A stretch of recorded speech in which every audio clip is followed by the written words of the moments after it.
Erik, what's your approach for scaling a business, all while maintaining authenticity and trust with your audience?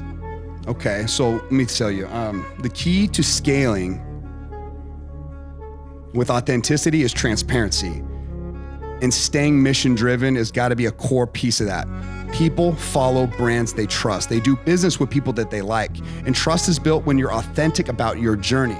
I scaled by being brutally honest about my wins, my losses, and the values that drive me. And for many years, I was still winning, but I was missing out on a very important thing that connected me to my greatest purpose, one that I never knew that was missing, because the things that were driving me were the types of tangible assets that I could acquire that made me feel like I wasn't a piece of shit.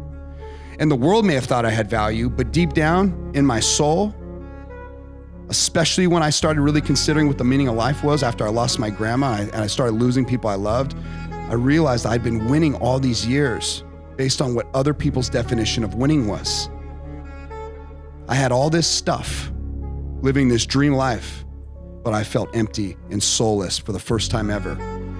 So when I came out of the darkness and I learned to win, I thought that was gonna be enough. Let me just check these boxes. And you could win for sure. But if you really want to scale with purpose and authenticity sort of being at its core, you're gonna have to go to a place that I'd never gone before. I was gonna have to go into sort of the truth of my story. Where did this fire come from?